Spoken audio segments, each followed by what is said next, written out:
Boa tarde a todos. É com imensa satisfação que eu declaro abertos os trabalhos da Conferência O Papel das Decisões Judiciais no Controle das Emissões de Gases de Efeito Estufa nos Estados Unidos da América. Cumprimento os presentes e faço referência de que a presente conferência é uma promoção da Associação dos Juízes Federais do Rio Grande do Sul, da sua escola, a SMAF, da Escola Superior, da Escola da Magistratura do Tribunal da Quarta Região.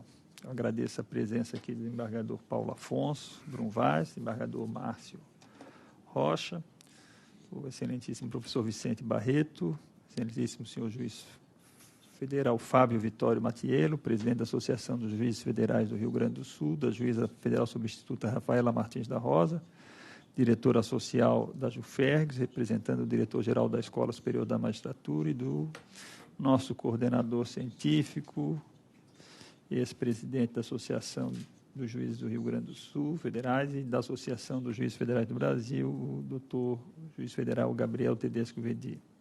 Agradeço ainda a presença dos magistrados federais, estaduais, dos integrantes do Grupo Interinstitucional de Cooperação Socioambiental, da coordenadora da Unidade Ambiental Ecojusta, demais autoridades, estudantes, servidores, e um especial agradecimento, antes que eu passe a palavra ao colega Vedi, que coordenará os trabalhos e, na sequência, presidirá os trabalhos, porque, em razão de problemas particulares e compromissos próprios, né, eu vou ter que me ausentar a partir de 10 para as 13, até peço licença ao professor Michael Gerhard, a quem eu agradeço imensamente a aceitação de poder participar desse evento. É uma grande honra para o Tribunal Regional Federal da Quarta Região recebê-lo em nosso local de trabalho. O nosso tribunal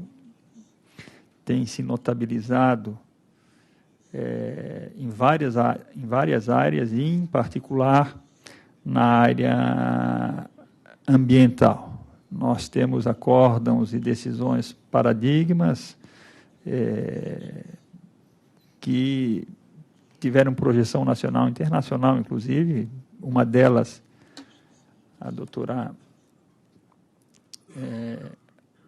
Rafaela havia comentado com o senhor lá no meu gabinete, e um dos prolatores dessa decisão pioneira foi o desembargador Paulo Afonso, cerca das minas de carvão, uma ação, acho que é a primeira no país, ação de extrema repercussão, e que pôs cobro a uma situação muito grave que havia em termos ambientais na região de Criciúma. E há outras inúmeras decisões do nosso tribunal nessa matéria. Mas nós temos muito que aprender ainda, e sabemos o currículo de Vossa Excelência, que vai ser referenciado daqui a pouco pelo juiz Vedi, bem aponta a importância da sua manifestação nesse tribunal. Nós abrimos espaço não só aos nossos colaboradores, mas também à comunidade científica aqui da região, para que pudesse participar desse evento, que é um evento para nós singular, um evento ímpar, pela notoriedade do nosso conferencista. E queria dar, então, as boas-vindas ao senhor, a esta terra, o solo do Rio Grande do Sul, mas que é um tribunal que tem jurisdição também sobre o estado do qual eu sou egresso, Santa Catarina, falávamos ainda há pouco, que é um estado que tem muitas ações ambientais, inclusive aqui no tribunal, e também o estado do Paraná, que compreende geograficamente a região sul do país. Nós temos 5 tribunais regionais federais, os Estados Unidos tem correspondente 13, e nós temos jurisdição sobre esses 3 estados, que são, dentro da Federação Brasileira, estados considerados economias mais pujantes, com exceção, excluindo aí o estado de São Paulo, Minas Gerais e Rio de Janeiro, a região um pouco mais desenvolvida do Brasil. E, ao dar as boas-vindas a Vossa Excelência, eu queria também dar boa-vinda à sua esposa, a doutora Bárbara Guerra, que nos prestigia com a sua presença, a quem eu desejo também uma boa estada no território brasileiro. E, com essas palavras, agradecer profundamente em nome da escola e, em particular, do nosso Tribunal Regional Federal e da comunidade judiciária da 4ª Região, a aceitação da sua participação neste evento, que, como já referi, é um evento singular e só tem a engrandecer a nossa escola, que assim coopera de maneira decisiva para o aprofundamento dos estudos científicos nessa área tão importante que é o direito ambiental. Assim sendo, e concluindo a minha manifestação, e pedindo escusas para ter que me ausentar, já expliquei ao professor as razões pelas quais eu vou ter que sair daqui a pouco, eu passo, então, a presidência dos trabalhos ao coordenador científico do evento, o juiz federal Gabriel Vedi, e a representação do tribunal ao desembargador Paulo Afonso, que é o mais antigo aqui presente, já foi corregedor, diretor da escola, coordenador da conciliação e coordenador do juizado especial. Tem uma extensa folha corrida prestada à nossa instituição, de modo que bem a represente, e irá ser um dos debatedores, juntamente com o professor da Unicinos, doutor Vicente Barreto. Então, com essas considerações, eu agradeço ao professor e passo desde logo a palavra ao juiz federal Gabriel Vedi, para que dê seguimento, então, aos trabalhos. Obrigado, desembargador Pamplona, doutora Rafaela, representante da SMAF, professor doutor Vicente Barreto, professor Michael Girard, desembargador Otávio Pamplona, que vem fazendo um trabalho muito positivo nessa escola do Tribunal Regional Federal da 4ª Região, também um querido amigo, desembargador Paulo Afonso, também professor Paulo Afonso, que também faz um trabalho muito importante nessas decisões e pesquisas na área do direito ambiental, e o nosso grande presidente da Associação dos Juízes Federais do Rio Grande do Sul, professor também, né, juiz federal Fábio Vitório Matiello, a equipe de imagens da Cristina, todos presentes aqui, a Bárbara de Har, que nos prestigia nesse evento, a esposa do professor Michael. Eu vou optar por fazer a minha parte em inglês, porque nós temos que fazer a tradução do currículo do professor de Har, isso aí vai facilitar o trabalho do tradutor. It's a great honor share this table with two dear friends. Judge Paulo Vaz, mesa com dois grandes amigos, juiz Paulo Vaz, membro dessa Corte Federal, e o professor Vicente Barreto, decano, professor da Universidade Unicinos, e outros membros deste painel. Nós temos o prazer de ter entre nós hoje à tarde, o professor Michael Girard, da Faculdade de Direito Columbia. É um homem que não precisa de apresentação, é um dos mais respeitados professores de Direito Ambiental do mundo. O professor Girard é professor Andrew Sabin, de prática profissional na Faculdade de Direito de Columbia. Ele leciona as disciplinas de Direito Ambiental, Direito das Mudanças Climáticas e Regulação Energética. E é diretor do Sabin Center for Climate Change Law. Ele também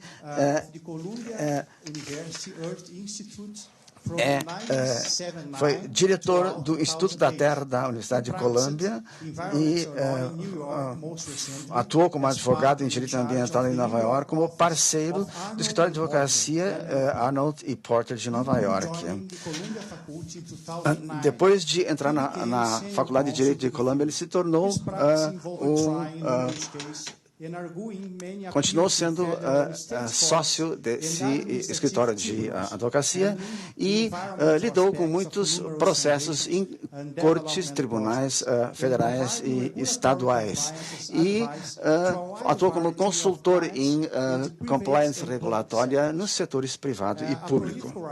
Ele é um escritor prolífico sobre direito ambiental e mudança climática. O professor Gerard recebeu o prêmio por ter publicado o melhor livro sobre direito ambiental da Associação das Editoras de Direito Americanas. Ele publicou e editou 11 livros, incluindo Global Climate Change and U.S. Law, que é a principal obra nesta área, cuja segunda edição foi publicada em 2014, coeditado com Jody Freeman. Jody Freeman é um professor de Harvard em direito ambiental e o chefe do departamento desse departamento e um manual sobre práticas em direito ambiental. Entre outros livros estão Law of Clean Energy Efficiency and Renewables, publicado em 2011, The Law of Adaptation to Climate Change, U.S. and International Aspects, publicado em 2012,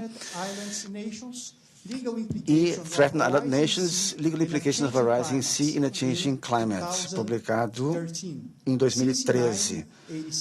Desde 1986, ele tem sido colunista, autor de textos para o The New York Law Journal de 2004 a 2005. Ele foi presidente da Ordem dos Advogados dos Estados Unidos, da seção que tem 10 mil membros da questões ambientais. Ele também foi presidente da Comissão Ambiental da Ordem dos Advogados da cidade de Nova York e do estado de Nova York. Foi membro dos comitês executivos da Comissão Diretora do Instituto Norte-Americano de Direito Ambiental e da Escola Norte-Americana de Advogados Ambientais. E ele tem também prestado consultoria ambiental nos Estados Unidos e em vários países do mundo e é reconhecido como um dos principais juristas ambientais do mundo.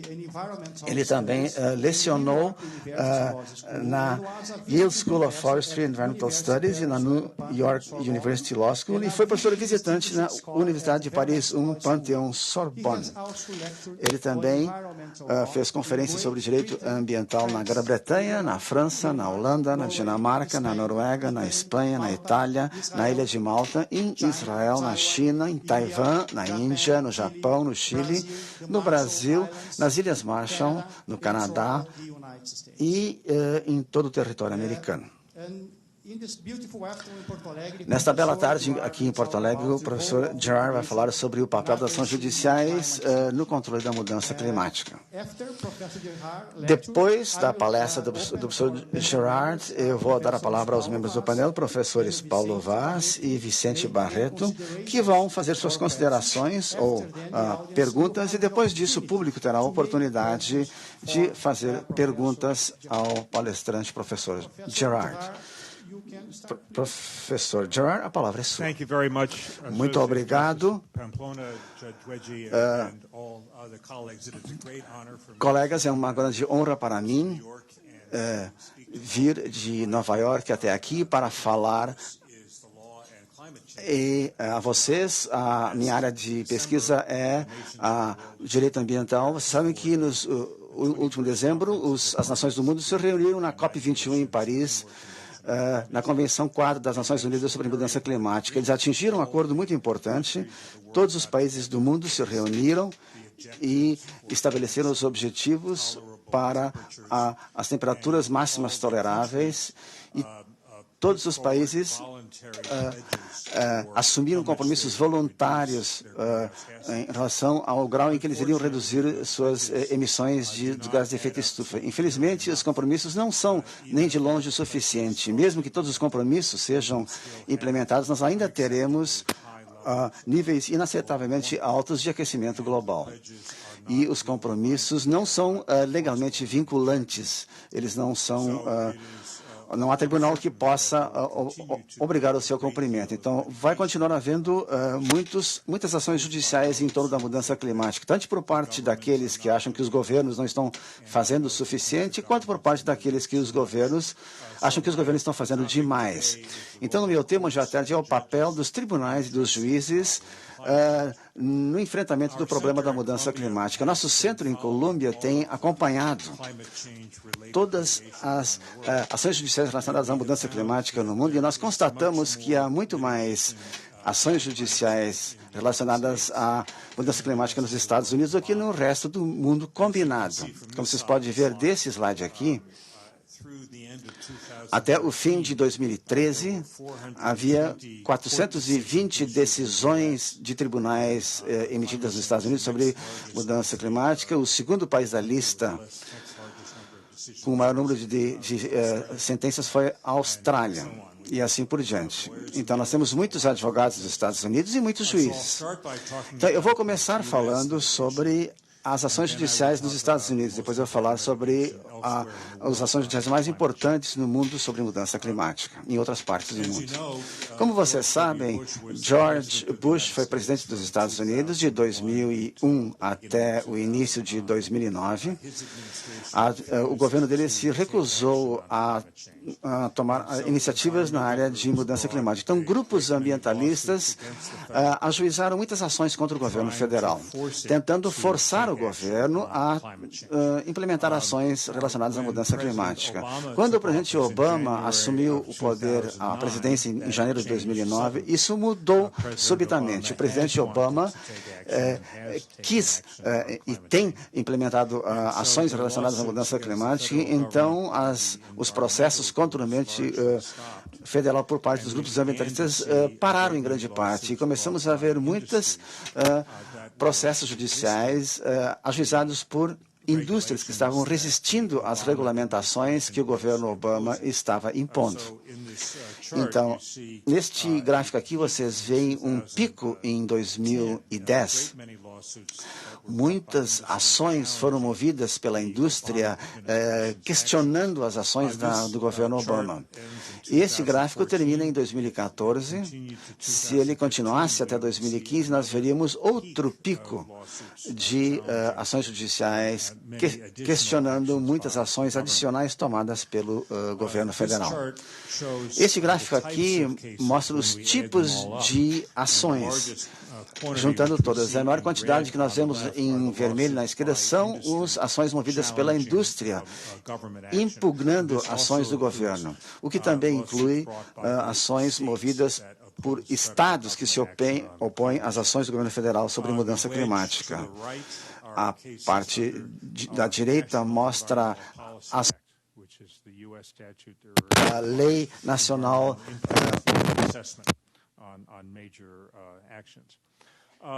we have put all of the U.S. cases together on a website, and this is the first page of the chart. Colocamos todas as ações num site da internet, que está do lado esquerdo embaixo, que elenca todas as ações em categorias. A maior categoria de longe são processos movidos contra leis aprovadas pelo Congresso americano e pelas Assembleias Legislativas. Depois temos listadas as ações que obrigam o governo a agir. Depois temos ações que impugnam projetos específicos. Algumas dessas ações têm a ver com plantas, usinas movidas a carvão, sobre as quais eu vou falar mais tarde. E existem também equivalentes a esses processos e leis em nível estadual. Do lado direito, nós temos vários ações movidas por indústrias que impugnam ações tomadas pelo governo. A decisão mais importante de longe nos Estados Unidos sobre mudança climática se chama Massachusetts contra EPA. Ele surgiu durante o governo Bush, quando o governo tomou a posição de que ele não tinha o poder para regulamentar os gases de efeito estufa, que são, naturalmente, a principal fonte humana de mudança climática. Em 1970, o Congresso isso aprovou uma lei importante, a chamada Lei de Ar Puro.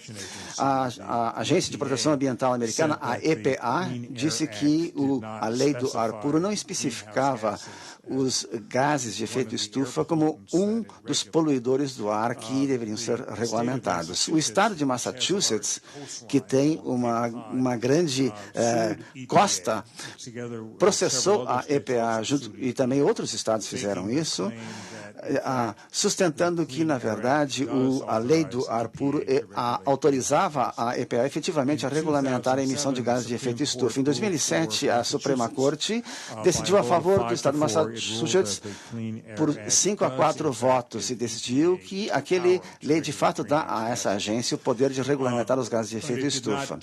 Mas ela não disse à EPA que ela tinha que fazer isso, só disse que tinha o poder.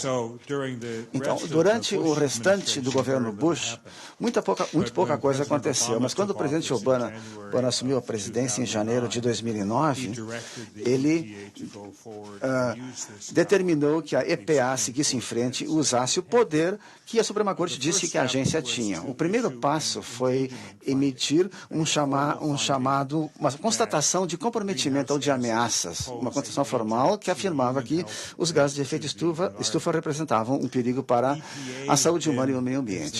A EPA, então, como passo seguinte, começou a regulamentar emissões de veículos automotores, principalmente de automóveis.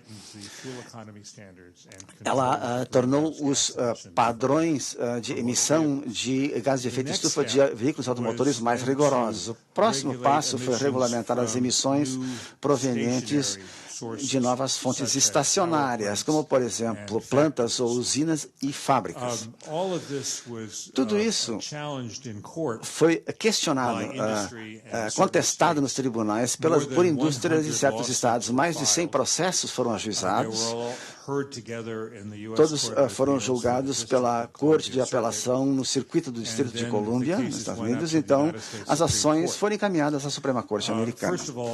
Primeiramente, houve uma impugnação da ciência que baseava as teorias sobre mudança climática. E os tribunais disseram muito rapidamente que a EPA, essa Agência de Proteção Ambiental, tem evidências científicas muito amplas para concluir que os gases de efeito estufa são uma das principais causas da mudança climática, que a mudança climática traz perigo para a saúde pública e o meio ambiente. Na verdade, cada tribunal em todas as partes do mundo que lidou com essa questão concordou que a ciência subjacente à tese da mudança climática é clara, no sentido de que a mudança climática a principal fonte são os seres humanos. Claro que há políticos dos Estados Unidos que discordam disso, mas todos os juízes que examinaram essa questão concordaram com essa tese. A Suprema Corte manteve quase todas as ações que a EPA, a Agência Ambiental, tinha tomado. Houve uma pequena exceção, uma certa parte das regulamentações que lidavam com as usinas de energia disseram que iam além da autoridade governamental, mas, de resto, as leis, as regulamentações foram mantidas pelo superior. Isso está no lado esquerdo desse gráfico. Isso que lida com novas fontes, novas usinas, plantas e fábricas. Uma seção diferente da lei do ar puro tenta regulamentar as fontes de poluição já existentes, plantas e fábricas que já estão em operação, o que, por sua vez, levou a um novo conjunto de regulamentações que se chamou o chamado Plano de Energia Limpa, que é um conjunto de regulamentações cuja principal finalidade é reduzir o uso de carvão para produzir eletricidade. E depois aumentar, primeiramente, o uso de gás natural como substituto. E, em última análise, de fontes renováveis de energia, como energia solar, energia eólica e hidrelétrica. Então, as duas maiores fontes de emissões de gases de efeito estufa nos Estados Unidos são as plantas e usinas movidas a carvão, que são a barra acima, e veículos automotores, que são representados na segunda barra nesse gráfico. Essas duas são, de longe, as principais fontes. Muitas das usinas de energia movidas a carvão são muito antigas. Esse gráfico mostra a idade dessas usinas desde a década de 1950 até o ano de 2013. E a linha vertical mostra qual é a capacidade de geração de energia elétrica que cada uma dessas usinas tem nesses respectivos anos. E o gráfico mostra que a maior parte das usinas que operam atualmente já tem 30, 40 ou 50 anos de idade. Termoelétricas que foram construídas antes de que os padrões ambientais modernos foram impostos e causavam uma grande quantidade de poluição, não só gases de efeito estufa, mas também produziam poluentes mais convencionais que tinham impactos negativos sobre a saúde. A comunidade ambientalista dos Estados Unidos, durante vários anos, se concentrou em tentar impedir a construção de quaisquer usinas termoelétricas movidas a carvão novas, e foram, em grande parte, bem-sucedidas. Parcialmente, isso se deveu às ações judiciais e à pressão política que foi exercida, mas também aconteceu porque o preço do gás natural se tornou muito baixo, em grande parte um resultado de tecnologias de fracionamento hidráulico. Então, quase ninguém está construindo novas termoelétricas movidas a carvão nos Estados Unidos. A comunidade ambientalista, então, mudou seu foco, a sua atenção para tentar fechar as usinas termoelétricas antigas. Nesse gráfico, vocês veem em azul as usinas que já anunciaram que vão fechar. Esse gráfico já tem mais ou menos um ano de idade. Se ele fosse atualizado, mostraria outras termoelétricas que anunciaram seu fechamento.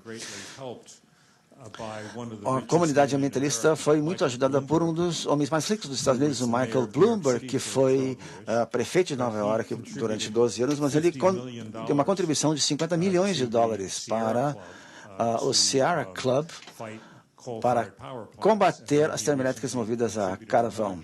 E, recentemente, ele fez uma doação de mais $25 milhões. Então, eles contrataram muitos advogados e organizadores comunitários e outras pessoas que se envolveram nessa luta. A indústria reagiu fortemente. O plano de energia limpa, o esforço feito pelo presidente Obama para ajudar a fechar muitas dessas usinas termoelétricas foi objeto de um litígio considerável. Várias ações judiciais foram movidas na Corte de Apelação do Distrito de Colômbia. Essas ações judiciais ainda estão pendentes. A indústria pediu que o tribunal determinasse uma suspensão emergencial para suspender as regulamentações até que esse litígio fosse concluído. A Corte Intermediária de Apelação negou esse pedido de suspensão.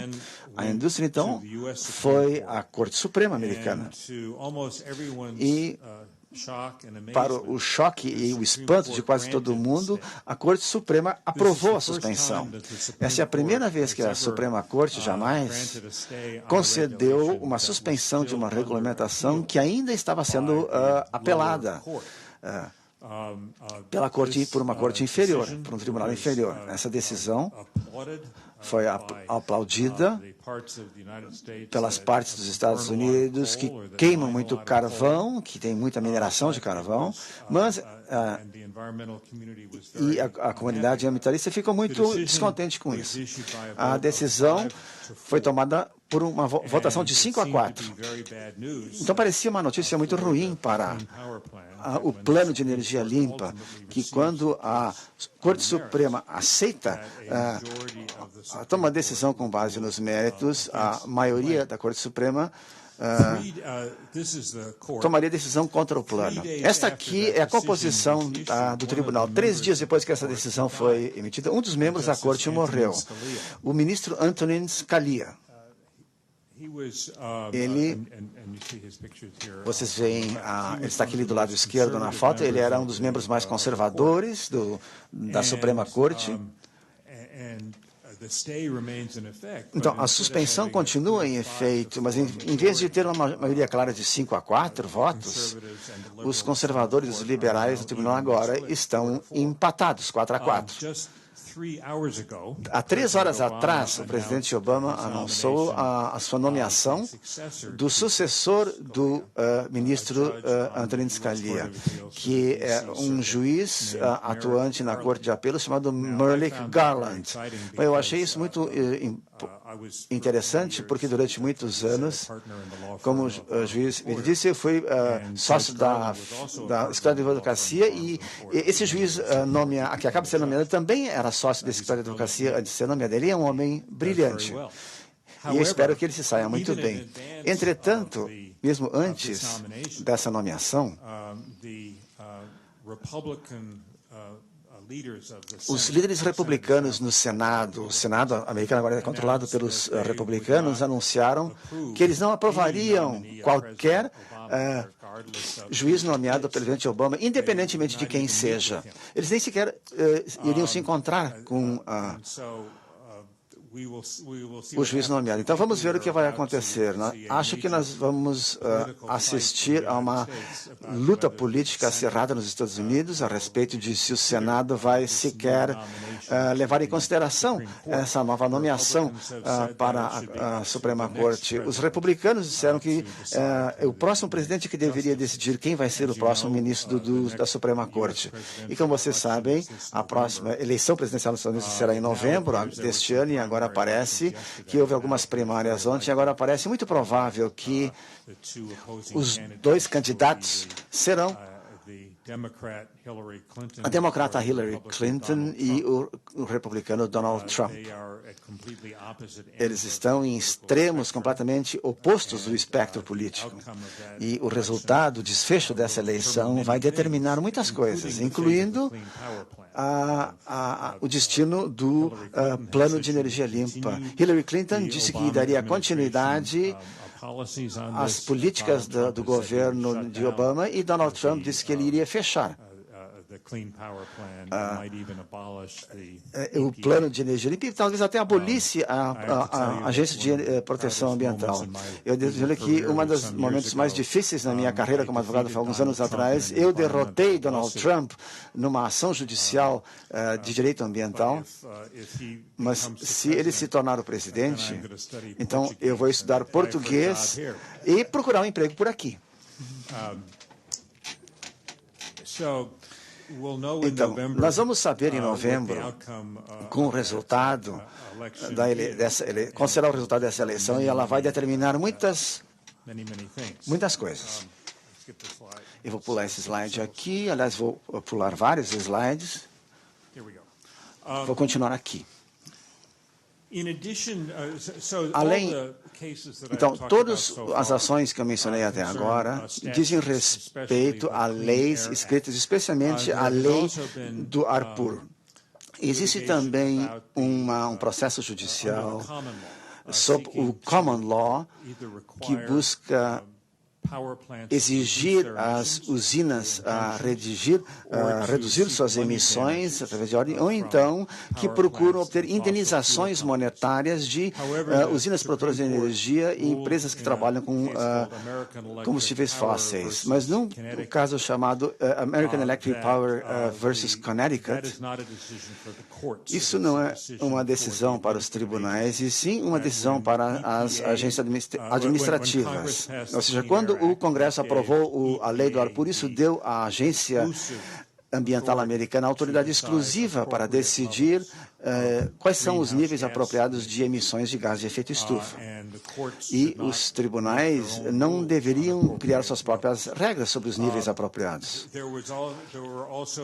Também houve ações que buscavam indenizações monetárias. A mais proeminente dessas ações foi movida pela aldeia de Kivalina, no Alasca. Essa aldeia estava protegida pelos mares por camadas de gelo. À medida que o gelo derrete, a vila fica ameaçada e eles precisam se mudar para um outro local. A aldeia processou várias empresas que trabalham com combustível fóssil, pedindo o dinheiro necessário para fazer a mudança. Os tribunais decidiram que não, que isso estava sujeito à mesma doutrina que levou à resolução do caso de Connecticut que eu mencionei há pouco. Além desses poderes federais, a maioria dos estados também tem suas próprias leis sobre proteção ambiental e de proteção dos investidores. Então, apenas há alguns meses, o procurador-geral do estado de Nova York anunciou que ele estava investigando a ExxonMobil Corporation sob as leis estaduais que visavam a proteção dos investidores. A questão era se a ExxonMobil estava, ao mesmo tempo, negando a existência da mudança climática e financiando grupos que negavam a mudança climática e, por outro lado, tinha informações de seus próprios cientistas de que a mudança climática era real. Então, o tribunal se perguntou se isso significava enganar os investidores de uma forma ilegal. Então, essa investigação apenas começou. A partir disso,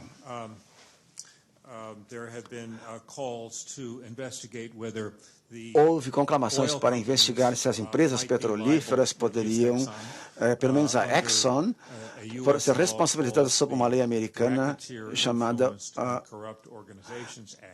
uma lei que trata da influência de empresas corruptas e falsificadoras, que originalmente visava combater o crime organizado, mas foi bem sucedida na luta contra a indústria do fumo por divulgar informações falsas sobre a segurança do tabagismo. Então, alguns políticos sugeriram que essa lei fosse usada contra a indústria do carvão e do petróleo. O senador Sheldon Whitehouse, que é membro do Senado americano, exigiu essa investigação. Depois Bernie Sanders, que é está concorrendo à nomeação para a candidatura à presidência do Partido Democrata, e Hillary Clinton também exigiu essa investigação. Se ela se tornar a presidente, isso talvez aconteça.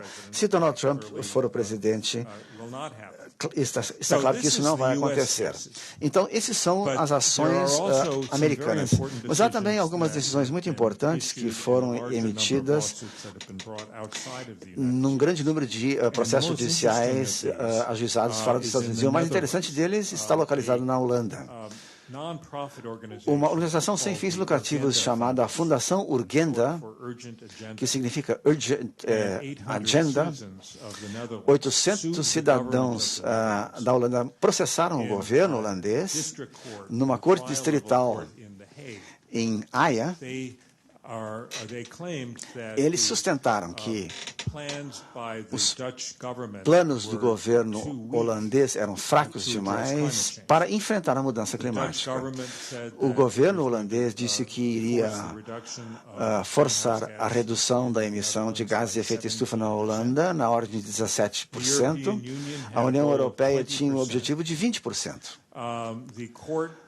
O tribunal foi confrontado com evidências por parte dos réus que, na verdade, o nível deveria ser de 25% para estar no caminho certo, para cumprir as obrigações que a Holanda tinha para com a comunidade global.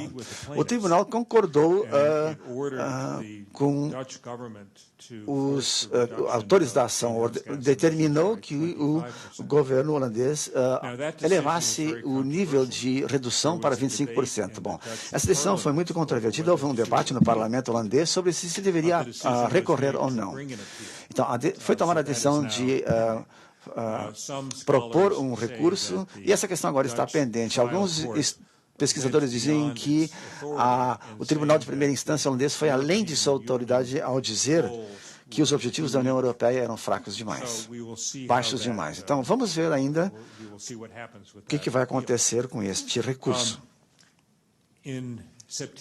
Em setembro, um tribunal de primeira instância em Lahore, no Paquistão, tomou uma decisão numa ação movida por um agricultor do Paquistão, que disse que o governo nacional estava fazendo muito pouco para proteger o país contra a mudança climática. Essa é uma foto do tribunal. Esse tribunal distrital decidiu em favor do agricultor, do autor da ação, e disse que o governo nacional não está executando suas próprias políticas para proteger as pessoas contra a mudança climática.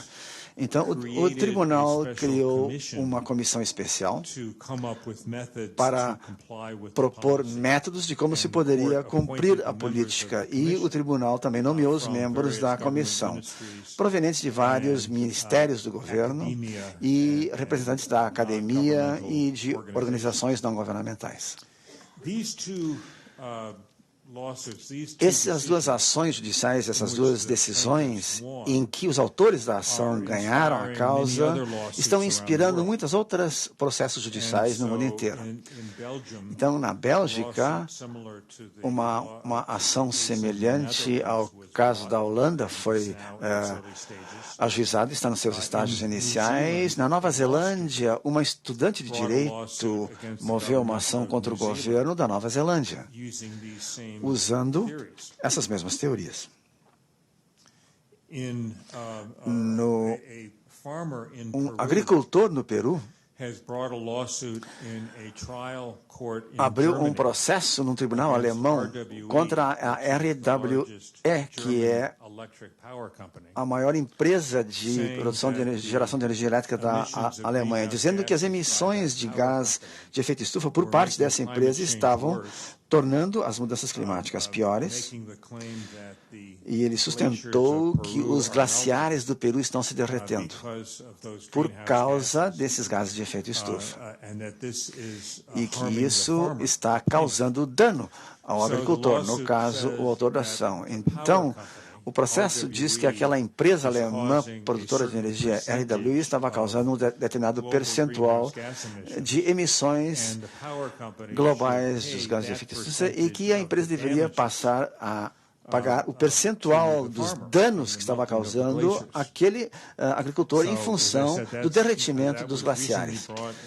Isso foi julgado recentemente no Tribunal de Primeira Instância na Alemanha, foi apresentado lá e vamos ver o que acontece neste processo.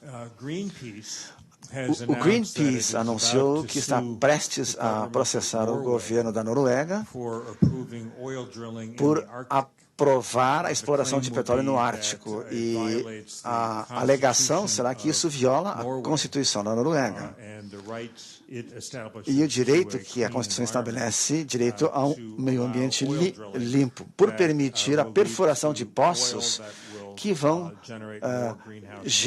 produzir gases que vão gerar maior emissão de gases de efeito estufa e vão piorar a mudança climática. Então, a maioria desses processos judiciais se dirigem contra o governo, com exceção daquele contra aquela empresa alemã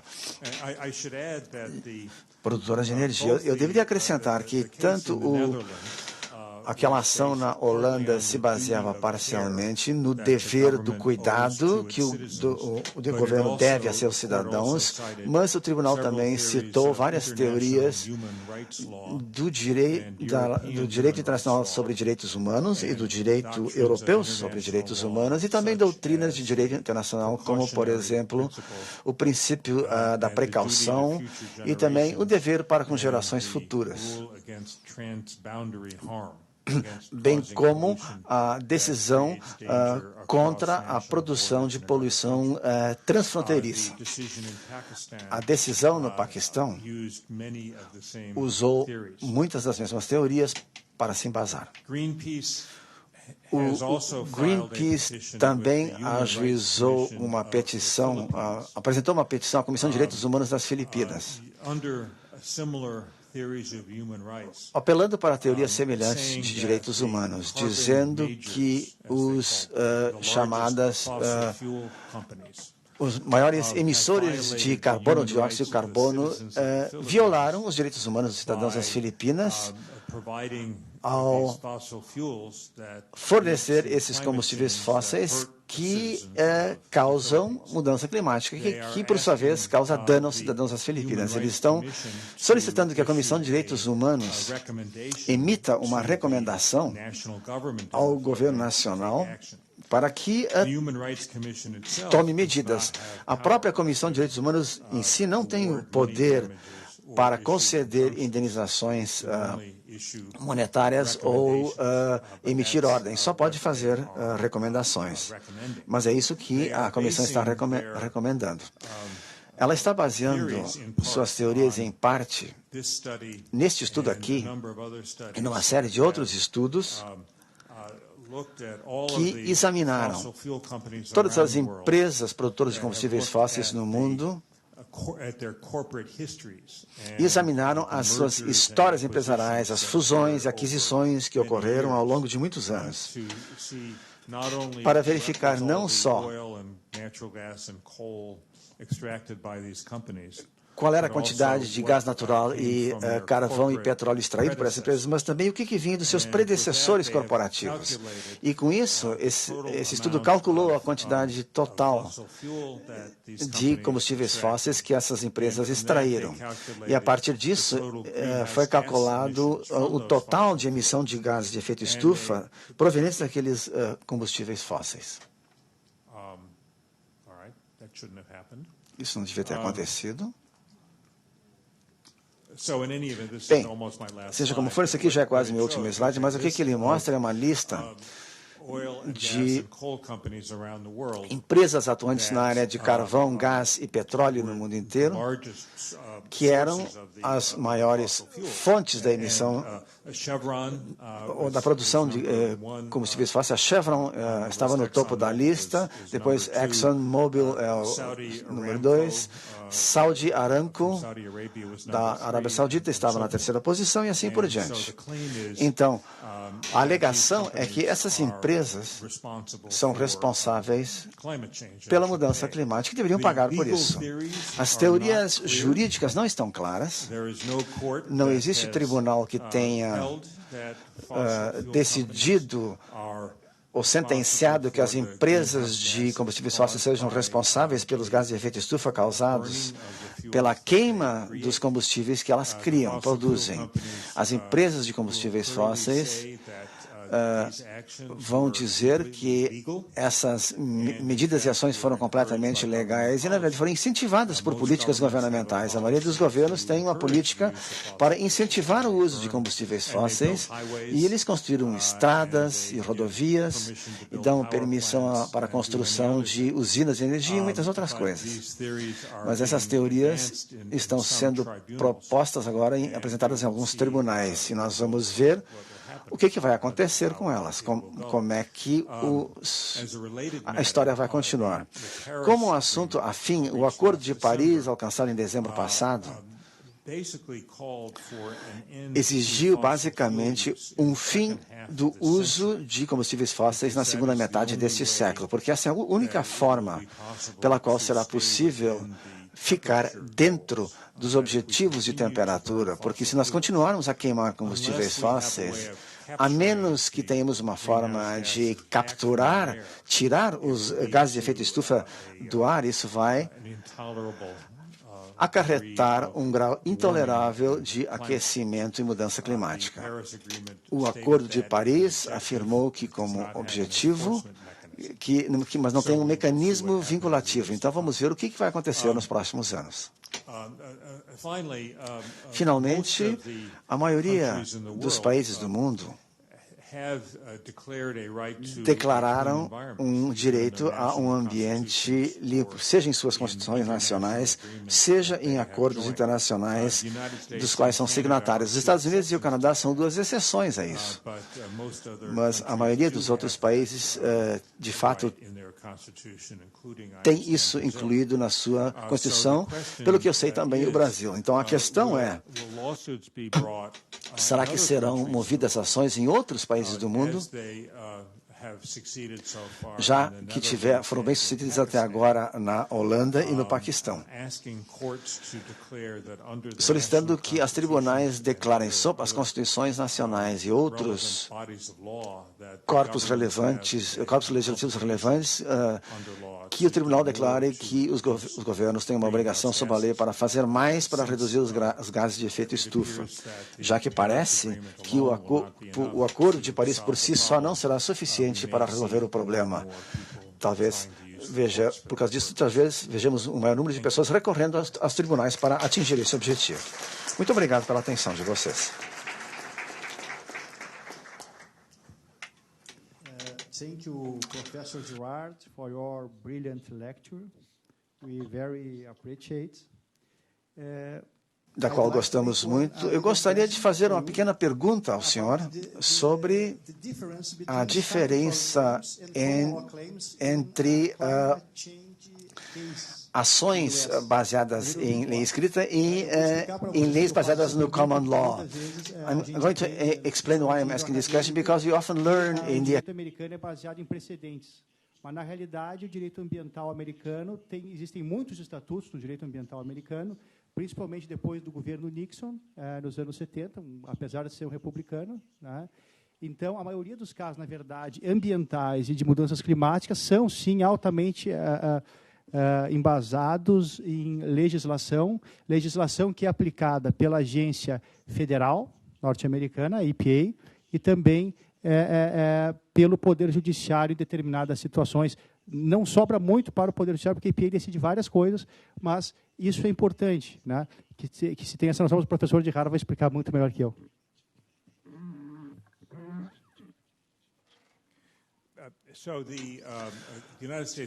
Então, o Congresso americano aprovou várias leis ambientais, a lei do ar puro, a lei da água pura, lei sobre áreas, solos contaminados, sobre pesticidas e muitos outros assuntos. Eu deveria acrescentar que o Congresso não aprovou ou rejeitou quaisquer leis ambientais novas desde 1990. Desde 1990, teve uma divisão tão acirrada entre os democráticos e os republicanos nos Estados Unidos que não houve votos suficientes para aprovar ou rejeitar quaisquer leis ambientais. Então, a EPA, a Agência de Proteção Ambiental, foi forçada a resolver problemas modernos com leis antigas. Quando o Congresso aprovou a lei do ar puro em 1970, ele não pensou muito sobre mudança climática. Mas seja como for, o Congresso deu à EPA, a essa agência, a autoridade de adotar regulamentos que especifiquem exatamente o que tem que ser feito. E a maioria das ações judiciais sobre as leis aprovadas estão alegando que a EPA não está seguindo apropriadamente a lei, ou que ela está fazendo demais, ou muito pouco, ou de outras formas não está seguindo a lei aprovada, leis aprovadas pelo Congresso. E a gente tem um litígio equivalente em nível estadual. Em todos esses processos, não é as cortes, os tribunais que decidem qual é a resposta correta em termos da substância, de que tecnologia deve ser usada, do que é um nível apropriado de poluição de emissões. Isto é a tarefa dos tribunais é decidir se a Agência de Proteção Ambiental está seguindo as leis aprovadas e se ela está seguindo os procedimentos corretos. Então, este é o litígio em nível da lei baseada, das ações baseadas em leis aprovadas. Na área de common law,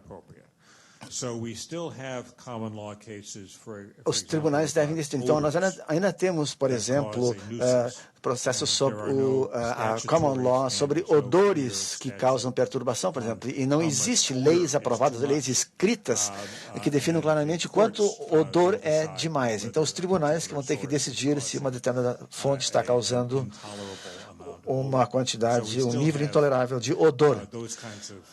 Então, nós ainda temos esses tipos julgados com base no common law.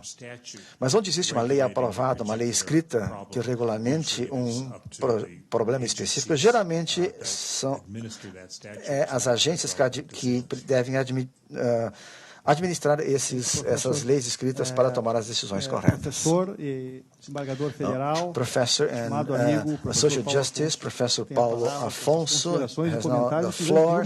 Uma larga experiência, tanto como julgador, professor, né, e que julgou no direito ambiental no primeiro grau e no segundo grau. Então, uma experiência vastíssima aqui para nós ouvirmos, e participar desse debate vai enriquecer muito a todos nós. Bem, muito boa tarde a todos, em especial ao professor Michael Gerard, a quem eu, encantado com sua magnífica conferência e sua simpatia, cumprimento fraternalmente. Eu também quero agradecer o convite da Images por essa oportunidade singular de assistir à palestra ao lado do nosso grande palestrante e desses grandes amigos também, a Rafaela, o Vedi, o Matiello e o estimado professor Vicente Barreto. Dedico a todos a minha mais profunda estima e admiração. Bem, a minha tarefa, não sei quem definiu isso, seria debater com o professor Michael Gerard, e eu vou declinar desse ofício. Eu nada tenho a objetar em relação às suas considerações e nada tenho a acrescer em relação à sua conferência, e não me sinto habilitado a debater com o ilustre professor. Eu gostaria apenas de compartilhar com os senhores algumas reflexões sobre as mudanças climáticas e, com isso, dar a oportunidade, quem sabe, para o professor Gerard falar um pouco mais sobre esse assunto que está verdadeiramente na encruzilhada da sociedade global. É uma questão de definição de como nós vamos nos comportar de agora em diante. E observando mais profundamente a pesquisa do professor Michael, nós vamos perceber duas diferenças em relação aos litígios sobre mudanças climáticas no Brasil. As nossas ações não dizem respeito diretamente às mudanças climáticas, mas elas existem. São ações voltadas para interesses particulares e não difusos. Por outro lado, é uma constatação que os espaços democráticos previstos na lei, na Constituição, de participação mesmo da sociedade civil, não têm sido ocupados no Brasil. E as ações mais importantes têm quase que exclusivamente o Ministério Público como o autor. As nossas organizações não governamentais são um pouco ativas, e assim a sociedade civil. É certo também, por outro lado, que o modelo que adotamos para a gestão de riscos ambientais não contempla a efetiva participação dos principais interessados da sociedade. Embora tenhamos que sofrer os efeitos, não nos é dado conhecer e opinar. Vivencia-se, ademais, um momento de letargia generalizada, um fenômeno que se convencionou chamar de irresponsabilidade organizada. O Beck chamou de não imputabilidade sistêmica. E é bem nítido no nosso sistema, onde, nada obstante a densa legislação ambiental, é cada vez maior a legitimidade de atividades que degradam o meio ambiente. O desastre de Mariana é uma prova disso. Vale lembrar que a nossa Constituição confere legitimidade a qualquer cidadão para buscar, por meio da ação popular, tutela jurisdicional do meio ambiente.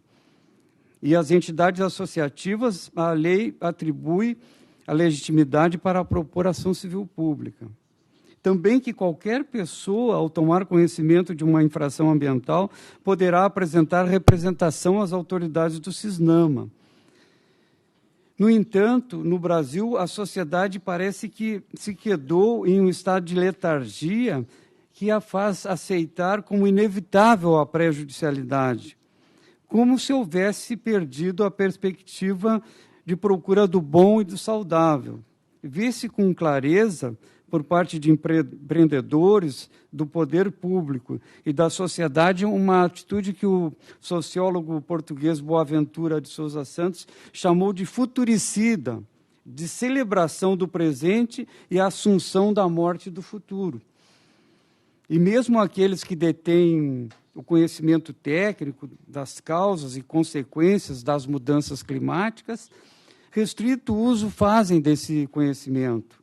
Os especialistas, na maioria das vezes, não se sente partícipe desse processo, não se enxergam como inclusos e imbricados nessa questão que afeta a todos nós. Então, é preciso levar a sério os alertas da comunidade científica internacional sobre os riscos das mudanças climáticas. E para homenagear o professor Gerhard, eu me reporto a um trecho do discurso do presidente Obama ao Congresso dos Estados Unidos sobre a necessidade de superação do ceticismo. E ele disse: se alguém ainda quer disputar a ciência em torno das mudanças climáticas, vá em frente. Ironizou o presidente Obama. Vai ser muito solitário, porque vai debater com nossos militares, a maioria dos líderes empresariais da América, a maioria do povo americano, quase toda a comunidade científica e 200 nações ao redor do mundo que concordaram que isso é um problema e pretendem resolvê-lo. E aqui vai a minha primeira provocação para o professor Gerhard, é sobre o que há de verdadeiro e sério e o que há de exagero sobre as mudanças climáticas. Ou ainda, se não estamos minimizando ou subestimando o problema, o risco, que é muito maior. E nessa perspectiva, o Acordo de Paris, aceitando que o aumento da temperatura global de 1 grau Celsius é inevitável e propondo o desafio de redução de 1,5 graus Celsius, se ele seria, primeiro, factível. É possível concretizar esse propósito na perspectiva das frações ideais dos vários países que subscrevem o acordo, professor? Nós devemos lembrar uma pesquisa recente do Observatório do Clima sobre mais um recorde climático negativo. A concentração de dióxido de carbono chegou a 402,1 partes por milhão, ppm. Isso foi na primeira semana de janeiro de 2006, logo após a COP21.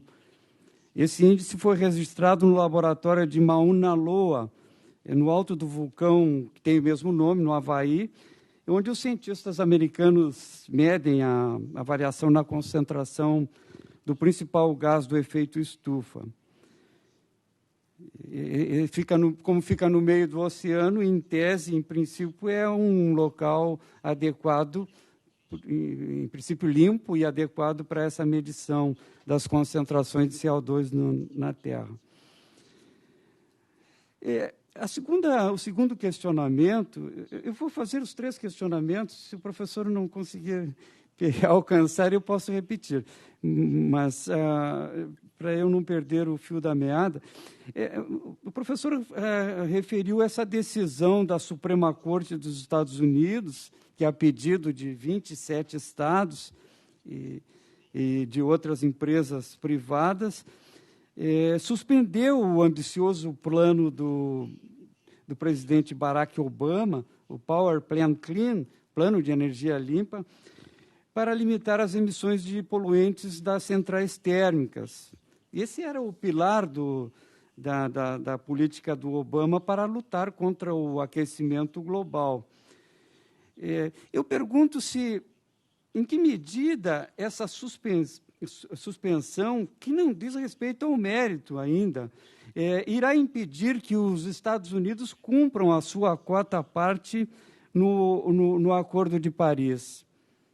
E só a título de curiosidade, eu lembraria que no Brasil nós temos um fenômeno diferente. Lá o presidente Obama está brigando pelo plano. Aqui, infelizmente, a presidente Dilma retirou do plano plurianual de 2016-2019 os objetivos e metas e iniciativas voltadas para o fortalecimento das fontes renováveis na matriz energética brasileira, inclusive contradizendo seu discurso durante a COP de Paris em dezembro passado. Então, essa era a segunda questão. E no caso de Massachusetts, de fato, o que se discutiu naquela ação era se a lei do ar puro era suficiente para autorizar o órgão ambiental, vamos falar em português, a EPA, API, se ela tinha poder de fiscalizar esses lançamentos de gases dos veículos, dos automóveis. A Suprema Corte disse, não,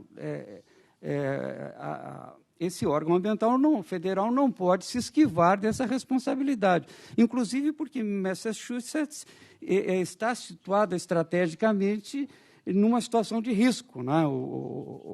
A Suprema Corte, embora não tenha sido por unanimidade, isso foi se não estou enganado, foi 4-5, né? Uma coisa assim, 5-4, foi um placar apertado, nós diríamos, né? E o Scalia vivo. O Scalia era um grande conservador, né? Isso poderia ter sido diferente. Mas a pergunta vai no sentido da suficiência, da eficácia, da efetividade da legislação que hoje nós temos nos Estados Unidos para fazer face a esses novos desafios do aquecimento global. Porque aqui se discutiu isso, e a Suprema Corte disse, nós temos leis. E eu agregaria um questionamento. Até que ponto os Estados Unidos, e qual é o nível de compliance dos Estados Unidos em relação às normas de direito internacional, aos tratados e aos acordos internacionais? Essa é a questão que nos preocupa hoje, né? Porque nós entendemos que os Estados Unidos têm uma obrigação com a humanidade, né? Que precisa ser o exemplo para os outros países que nem começaram a se preocupar com essa questão. E, por último, eu lembraria, para fazer a defesa do nosso tribunal, que no Brasil nós temos muitas decisões, nós temos inúmeras decisões, ações e decisões que dizem respeito às mudanças climáticas.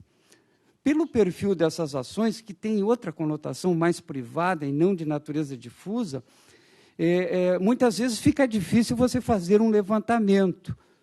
Mas eu tentei catalogar algumas decisões, inclusive, para minha felicidade, professor Gerhard, eu encontrei uma decisão formidável, uma decisão muito boa do nosso tribunal na questão da queima da palha da cana-de-açúcar, uma ação proposta pelo Ministério Público Federal e o recurso que era do Instituto de Proteção Ambiental do Paraná, da União e do IBAMA, os órgãos ambientais não queriam se eximir dessa responsabilidade. E o apelado era o Ministério Público. A sentença de primeiro grau reconheceu justamente a necessidade dessa queima de cana-de-açúcar feita nos canaviais, de ser autorizada, de prévio licenciamento para isso. O poder público não poderia ficar alheio a isso. Então, só poderia haver a queima se houvesse autorização do poder público.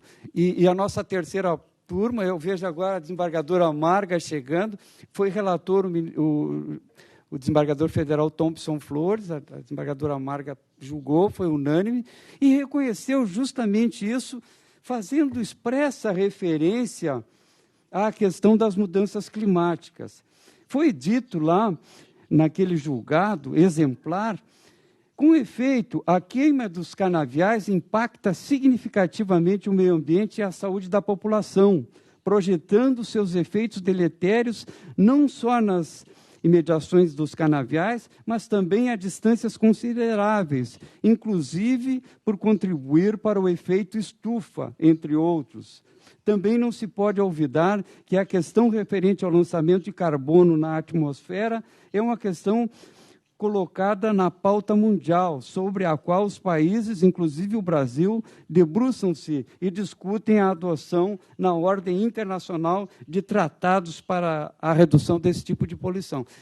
Então, nós temos muitas decisões do STJ também sobre essa matéria e temos decisões muito boas do Tribunal de Justiça do Paraná, o TJ do Paraná, que convive muito com essa problemática, porque justamente é um estado produtor da cana-de-açúcar e onde as queimadas desafiam justamente essa questão das mudanças climáticas, sabendo-se que o que mais impacta as emissões brasileiras, justamente ao lado do desmatamento, são as emissões decorrentes das queimadas. Era isso. Muito obrigado pela atenção. Professor Girard. Thank you. So I'll try to answer, respond to the 4 questions you raised. As 4 perguntas que você fez, brevemente. Em primeiro lugar, será que nós podemos atingir os objetivos em termos de temperatura? Como vocês sabem, em Paris, a decisão foi tomada de que nós precisamos manter as temperaturas em nível global muito abaixo de 2 graus em comparação com as condições da era pré-industrial e tentar atingir um teto de 1,5 graus Celsius. Esse era um objetivo, 1,5 era um objetivo importante para as pequenas nações situadas em nações. Eu contribuo para as Ilhas Marshall, que são particularmente vulneráveis às mudanças climáticas. Com um aumento de 2 graus, eles provavelmente seriam inundadas, mas com um nível de 1,5, as Ilhas Marshall teriam uma chance de sobrevivência. Eu não posso dizer que estou confiante de que vamos atingir esse nível de 2 graus. Eu disse que os compromissos não chegam, combinados não chegam a isso. Eu diria que a maior fonte de otimismo seria o desenvolvimento de novas tecnologias. No ano de 1900, havia projeções segundo as quais seria impossível se deslocar em Manhattan, na cidade de Nova York, por causa do acúmulo de excrementos de cavalo. Mas graças ao desenvolvimento da tecnologia, a criação dos automóveis, que naturalmente criaram problemas outros, é possível que uma solução tecnológica surja. Só que nós não podemos confiar que isso vai acontecer. Nós temos que trabalhar duro para desenvolver tecnologias e para tomar todas as precauções possíveis caso não consigamos desenvolver essas tecnologias, mas eu temo que haja uma probabilidade significativa que a mudança climática vai ficar pior, muito pior, antes que comece a melhorar. Quanto à sua segunda pergunta, era a seguinte: a suspensão do plano de energia limpa vai impedir os Estados Unidos de cumprir o compromisso assumido em Paris. Houve um compromisso para o ano 2020 e outro para o ano 2025. Os Estados Unidos estão a caminho de cumprir a meta para 2020. Acho que isso não vai ser um problema. Mas, mesmo antes da suspensão do plano de energia limpa, havia a pergunta se os Estados Unidos iriam conseguir cumprir a meta de 2025. O plano de energia limpa é a parte mais importante das ações americanas. Há muitas outras que se fazem necessárias. Só na semana passada, os Estados Unidos e o Canadá anunciaram uma iniciativa importante para controlar o metano, que é outra fonte de emissões.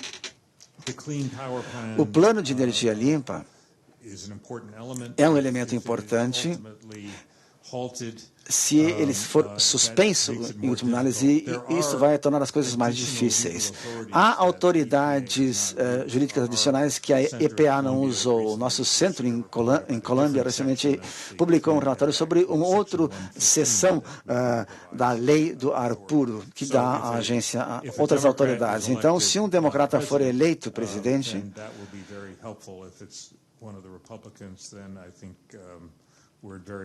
isso será muito útil, mas se um republicano for eleito, nós estaremos numa situação ruim.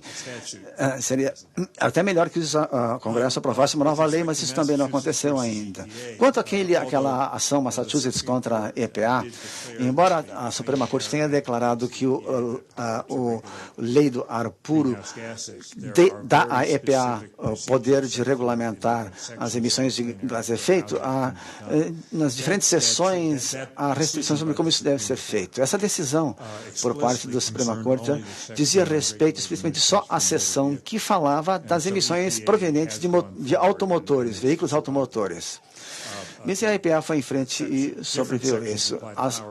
Existem outras seções que se aplicam à energia, a usinas de produção de energia, mas há várias questões jurídicas em aberto sobre como isso vai funcionar.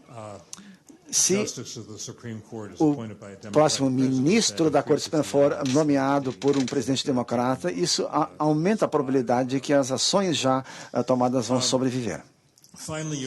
Finalmente, você perguntou sobre o nível de compliance dos Estados Unidos em relação a tratados e obrigações internacionais. Como você sabe, em anos recentes, os Estados Unidos têm relutado em assinar tratados e obrigações internacionais. Acho que é justo dizer que os Estados Unidos tendem a cumprir os tratados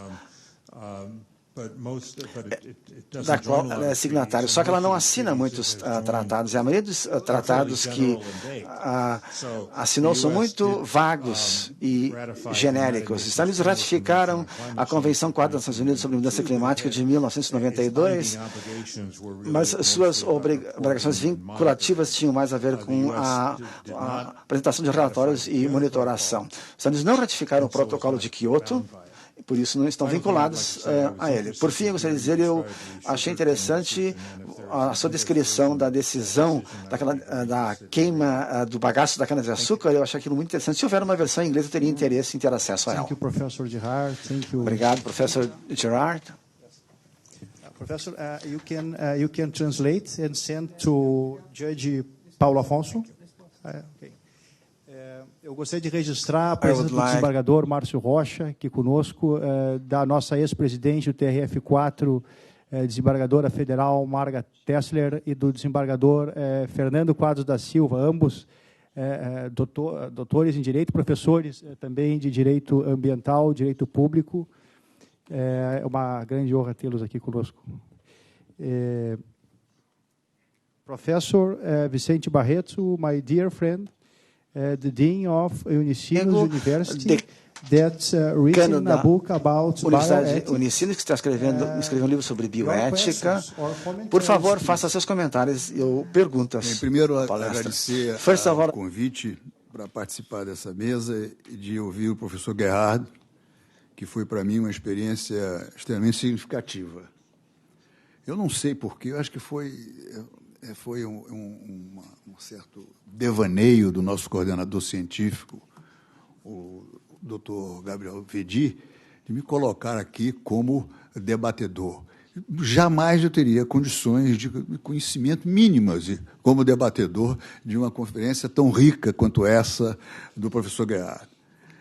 Eu teria somente, talvez, uma indagação de caráter muito geral, uma indagação que, no Brasil de hoje, é algo muito presente nas questões que nos levam a discutir algumas políticas públicas, entre as quais as políticas públicas relativas ao meio ambiente de uma forma geral e, especificamente, a questão das emissões de gases.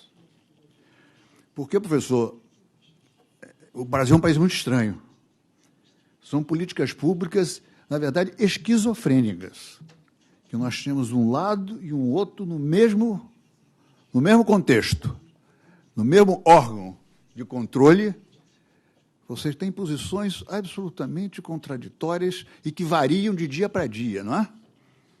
Então, professor, a nossa perplexidade ou indagação é vendo a soma de dados que o senhor nos traz hoje, o número da legislação e, portanto, da preocupação do legislador americano com essa questão, que, a meu ver, é uma questão da nossa sobrevivência, da participação do judiciário, e vemos no Brasil tentativas esparsas, tentativas sem muita conexão. E a minha pergunta, de caráter muito geral, professor, é em que medida, o senhor no início disse, existem aqueles que querem muito e aqueles que querem pouco ou nada na questão da legislação e da intervenção nessas questões. Eu queria lhe perguntar isso, em que medida o senhor poderia dizer que o conhecimento científico nessas questões, o presidente Obama, como o desembargador Paulo Afonso lembrou bem, disse, olha, é melhor vocês acreditarem no que a ciência está dizendo. Se não quiser acreditar, vai em frente. Ora, em que medida este conhecimento científico, hoje, acumulado, é algo que possa contribuir de forma efetiva para a legislação e o julgar, não somente em uma situação nacional específica, mas de uma forma, digamos, mundial. Eu sei que as tentativas dos congressos internacionais, o de Paris agora, são tentativas que apontam nessa direção. Mas eu me pergunto, efetivamente, como a legislação americana e a ação judicial americana é algo que tenha uma base científica própria, específica. Era essa a pergunta só que eu tinha a fazer, e lhe agradecer mais uma vez a brilhante aula que o senhor me deu. Muito obrigado.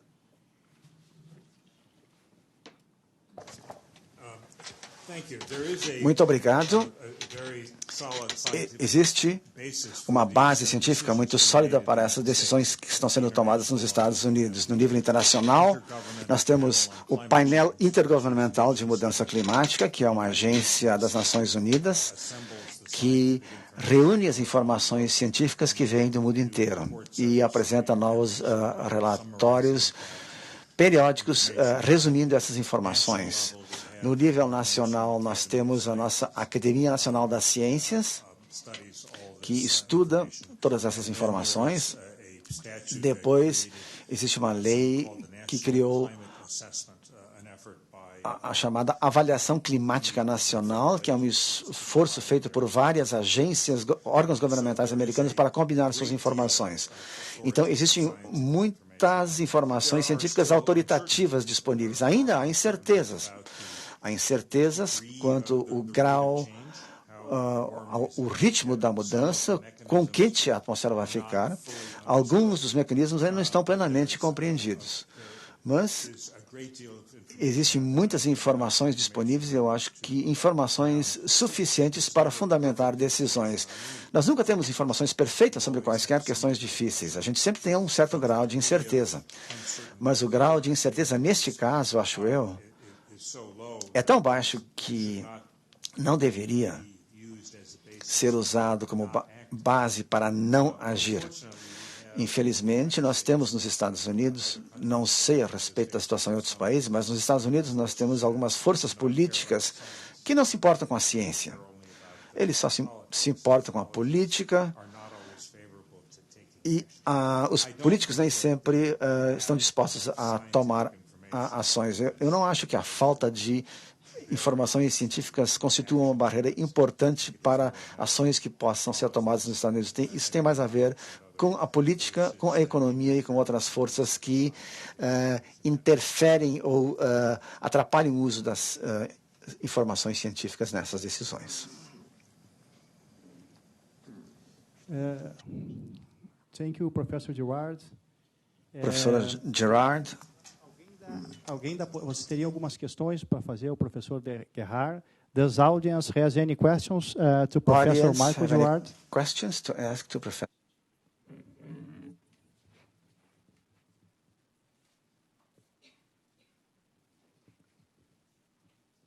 Nós não vamos ter muito tempo, porque nós estamos pegando já um avião para o Rio de Janeiro. O professor Gerard está numa maratona, deu 4 palestras no Chile semana passada, mas essa semana mais 4 em Foz do Iguaçu, aqui hoje uma na PUC pela manhã, agora nesse evento do nosso tribunal, e sexta-feira no Rio de Janeiro.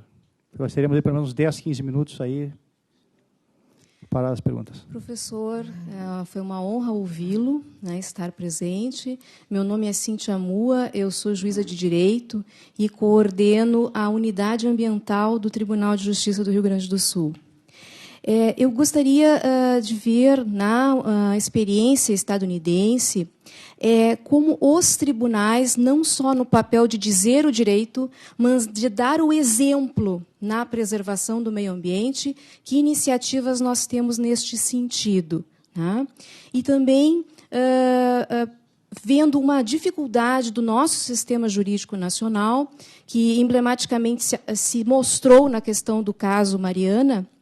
Nós temos uma competência ambiental concorrente, tanto em âmbito administrativo como em âmbito judicial. E a definição das competências, elas é uma questão meramente processual, mas que, às vezes, embaraça, né, o exercício, a proteção do próprio direito ambiental substantivo. Então, eu queria ver essas questões no âmbito dos Estados Unidos. Muito obrigada. To these issues that I mentioned. Bem, naturalmente, há muito litígio ambiental nos Estados Unidos, mas eu diria que um conjunto de ações que talvez sejam de interesse particular são os processos que seguram ao derramamento de petróleo no Golfo do México há alguns anos, da Deep Horizon, que foi o maior desastre ambiental que jamais aconteceu nos Estados Unidos. Aí, naturalmente, houve um grande número de processos que foram ajuizados por partes que se diziam prejudicadas pelo derramamento de óleo. E também houve ações movidas pelo governo federal e pelos governos dos diversos estados que foram afetados por esse desastre. Em última análise, ou no final das contas, a maioria das ações foram resolvidas. O principal réu, a BP, pagou uma quantia muito elevada de multa, distribuída ao longo de vários anos, parte por causa das violações da lei que ocorreram no contexto do derramamento, em parte sob uma lei federal que prevê pagamentos ou indenizações por prejuízos aos recursos naturais, indenizações serem pagas ao governo. Também houve um procedimento especial estabelecido para a solução das ações privadas, processos privados. E o tribunal mencionou uma pessoa com grande experiência nesses casos para lidar com ações coletivas relacionadas ao derramamento, para processar, aceitar e processar todas as ações. A BP, a empresa, contribuiu para um grande fundo que foi colocado numa conta bancária que este funcionário do tribunal tinha capacidade ao qual esse funcionário tinha capacidade de recorrer para fazer os pagamentos de indenizações. No fim das contas, algumas ações alguns autores de ações abriram mão desse procedimento voluntário e recorreram aos tribunais para ajuizar ações, mas a grande maioria das ações foram resolvidas sem a necessidade de ocorrer julgamentos, através desse mecanismo especial estabelecido para este caso. Ele não era perfeito, mas eu acho que em muitas formas ele funcionou bem. E este é um modelo que foi usado nos Estados Unidos para uma série de outros casos de ações coletivas relacionadas à exposição a produtos químicos ou acidentes massivos ou outros tipos de responsabilidade civil.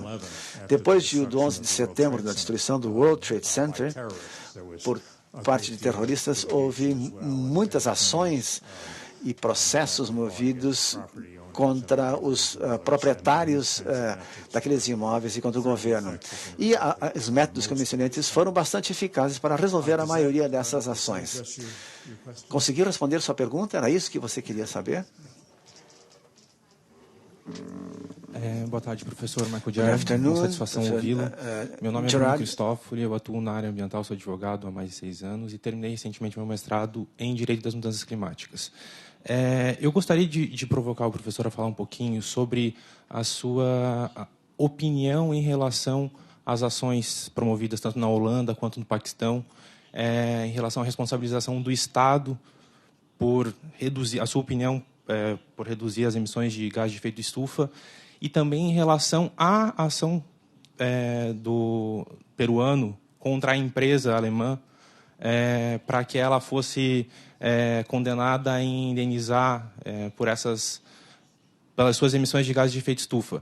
E essa diferenciação, porque para mim fica muito mais fácil vislumbrar o Estado ser condenado a reduzir os parâmetros de emissões, os limites, do que a própria empresa, neste caso, em razão do nexo de causalidade aí que possa ter entre as suas emissões e o que está realmente acontecendo no Peru.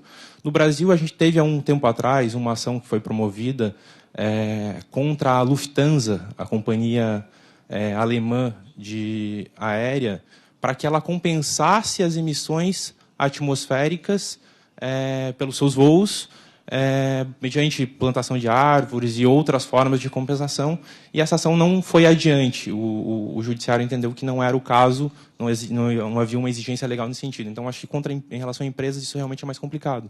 Mas parece que em relação ao Estado, para ele reduzir os limites, isso é mais viável, se a gente talvez pensar em proibição suficiente, proteção suficiente do meio ambiente.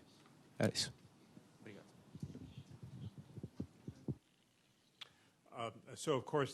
Bem, naturalmente, os processos na Holanda e no Paquistão, como você sabe, não envolviam indenizações monetárias contra o Estado. Isto eram ações que tinham a ver com o fato de o Estado não estar fazendo o suficiente. Eu acho que a ação do Paquistão era mais clara, porque o governo do Paquistão tinha adotado certas políticas e não as executou.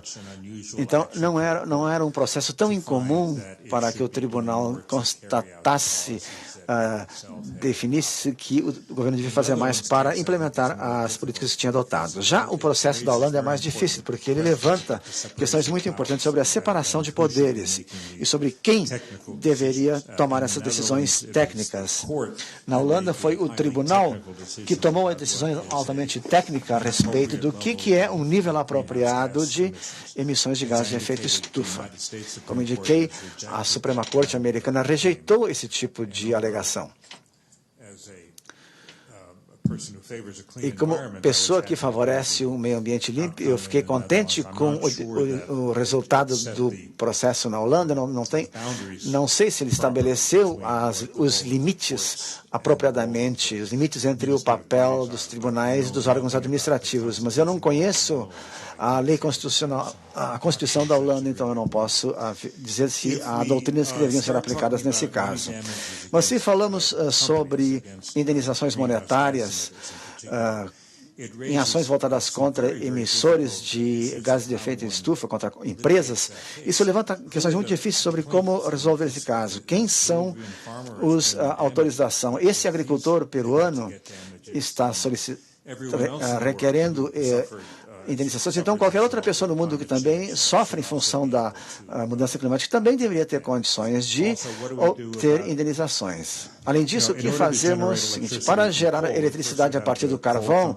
Primeiro você tem a empresa mineradora, depois tem a empresa que queima o carvão para produzir eletricidade. Então, há as pessoas que usam a eletricidade. Bom, ao longo daquela cadeia, onde deveria ser fixada a responsabilidade civil? Como é que vamos decidir quem é responsável por esses atos que, em si, são todos legais? Em todos os sentidos. O mesmo se aplica aos automóveis. Uma empresa extrai o petróleo e o refina, depois ele é queimado em máquinas que são construídas por fabricantes de automóveis e depois nós dirigimos os automóveis. Bem, ao longo dessa cadeia, onde temos a responsabilidade civil? Então, eu não tenho certeza de que a responsabilidade civil desse tipo faz sentido. Depois, se a indenização monetária for concedida agora, o que vamos dizer a respeito das gerações futuras que vão sofrer em função da mudança climática resultante dessas emissões, se esses gases ficarem na floresta amazônica durante séculos? Acho que uma abordagem melhor seria impor um preço, um imposto de carbono, de modo contínuo. Quem quer que esteja envolvido em atividades que criam gases de efeito estufa tenha que pagar um preço. Então, as pessoas, as empresas não teriam mais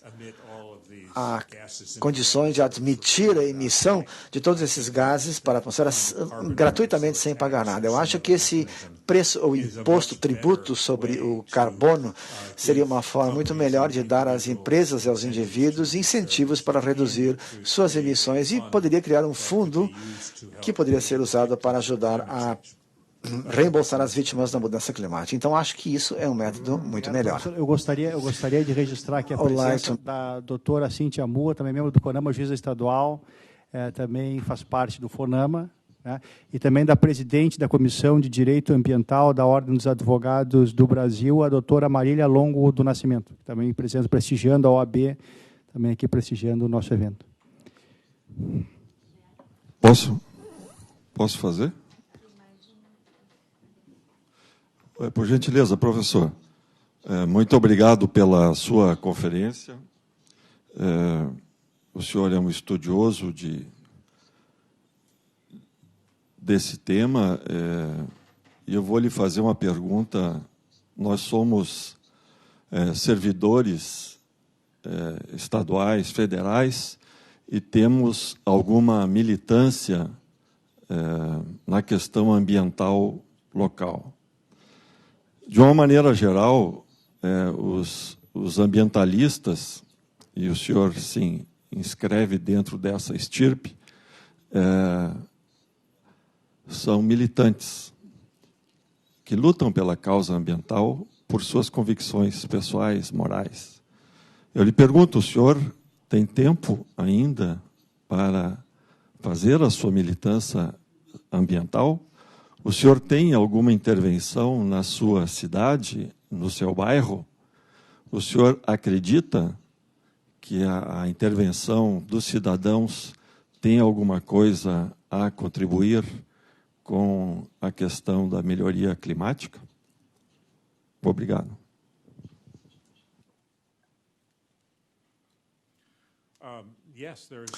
Sim, há papéis extremamente importantes que os cidadãos podem desempenhar, tanto agindo politicamente quanto agindo em nível pessoal. Politicamente, os governos tendem a agir se o número suficiente de cidadãos os convençam a fazer uma manifestação com o número suficiente de pessoas para convencer os governos. Então, a ação dos cidadãos sempre desempenha um papel central nessas questões. Além disso, em nível local,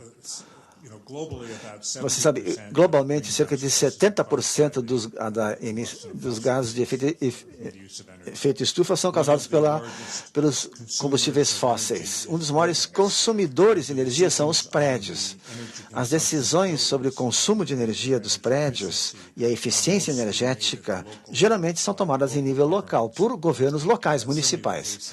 Isso é assim que acontece nos Estados Unidos e acredito que aconteça em muitas outras partes do mundo. Os governos locais têm um papel central a desempenhar ao decidir sobre a performance, o desempenho energético dos prédios e ao decidir tomar decisões sobre os padrões de uso do solo, que são chave para a quantidade de tráfego de automóveis e a poluição causada pelo trânsito.